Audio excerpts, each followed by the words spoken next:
Wow. Another thing that happens now, uh, Tina also tries to get killed. So Elliot is trying to get to be killed, and Tina the same.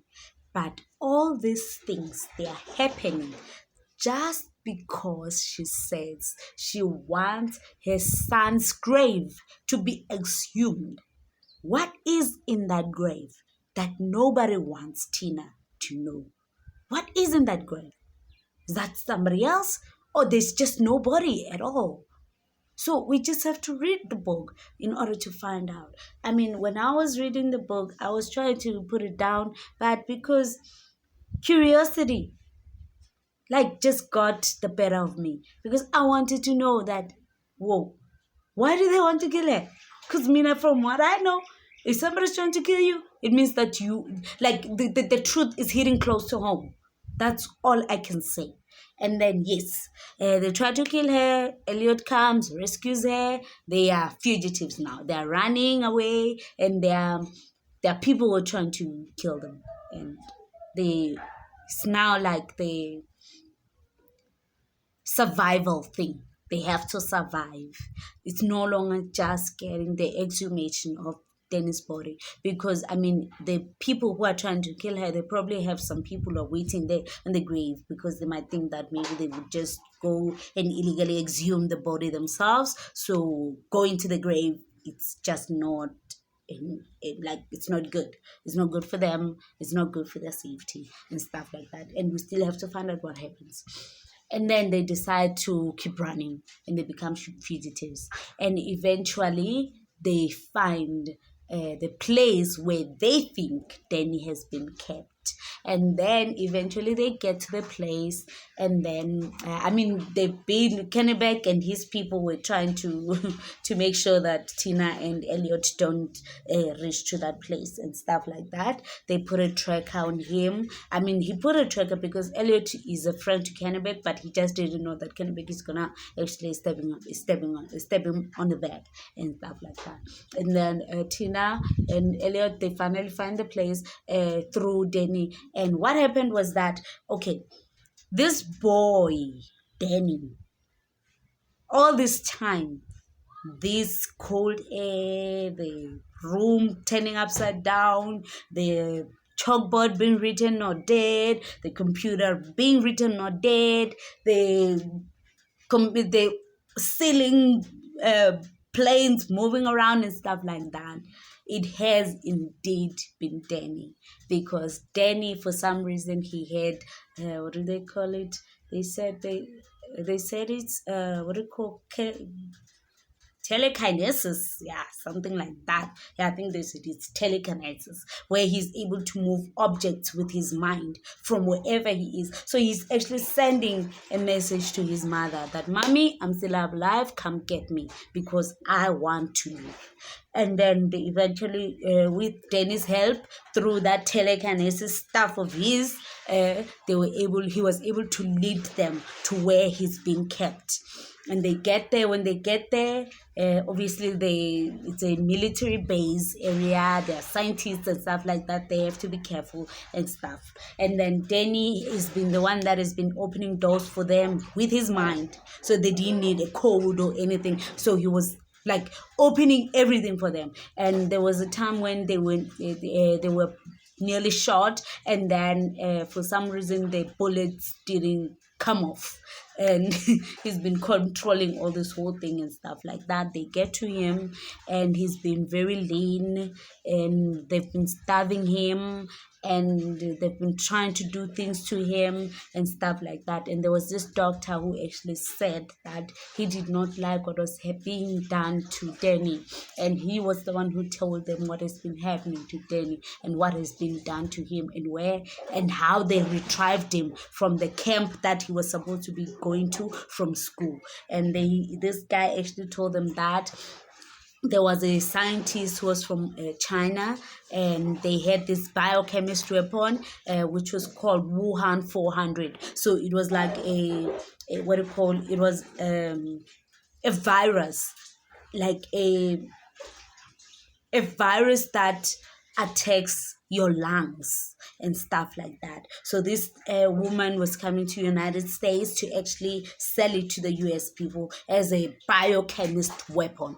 And then unfortunately, when she brings it here, when one of the doctors scientists, when they were in the lab, he actually mistakenly contracted the Wuhan 400. And when he contracted that, instead of telling his superiors that he has contracted the disease because he was like afraid of being quarantined, he actually ran away to the woods where Danny and the rest of the scouts boys were actually doing their camping. And when he gets there, he talks to them. I mean, they don't know because the disease was already now airborne.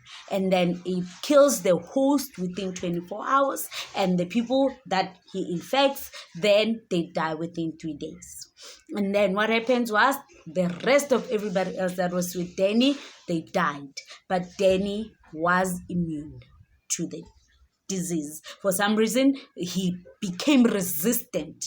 And then when he becomes resistant, they decided to take him to the lab and then keep on injecting him with that Wuhan 400 disease. But the problem was his body was fighting it. So they did not understand how he was able to survive. So their plan was that they were going to make Danny to die from the disease as well, instead of taking him back home, because he's going to tell what had happened and stuff like that. And that's how his son actually got to survive. He should have been dead.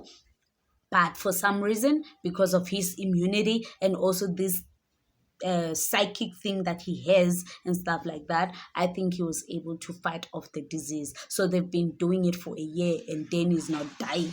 He's still alive and kicking and stuff like that. So they were actually, as scientists, they were actually given a task to make sure they inject him with this Wuhan 400 every day, because I mean, nobody can survive that if he's being injected every day. But Danny has been surviving and all that. They did not know how and stuff like that. So they just wanted him dead. And eventually he got to his mother. He was communicating with his mother, and his mother actually kind of understood the message that she was getting from his son. And that's why she was able to save his son, and he was to find him alive and be able to retrieve him from the lab that he was being put in and stuff like that. And yes, Danny, through his mind, he killed everyone that was involved.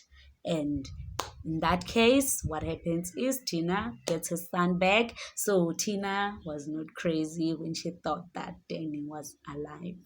And so this thing, why I think a lot of people, somebody posted it on Facebook and social medias, saying that the Wuhan 400 is similar to the coronavirus that we are dealing with now from 2019 until now in late 2020, and probably still going to have it in 2021. So the similarities of this is that a Wuhan 400 was created, and now somebody's also thinking that probably maybe this COVID-19 thing was also created. So if it is created, we don't know if there's an antidote.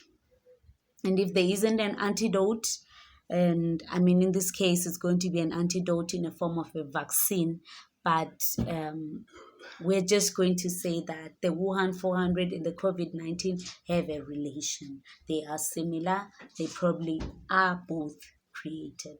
So that's why this book was actually brought up back in 2019 and 2020, because of the similarities. And mind you, the book was written in 1981, so it's like 39 years ago, and now 39 years later we face something that is similar to what was written on the book, except for this time maybe there's no kidnappings of kids and stuff like that, probably, maybe, yeah, but we are facing the same thing, same pandemic, or same biochemist weapon that is being used to wipe out people and stuff like that. So maybe it's just a conspiracy theory, or maybe there is a bit of some truth in whatever that this book has been saying Dean Koontz in this book has said, and what we are facing in 2019 and 2020 of the COVID-19. So until then, thank you guys. And this is my last post in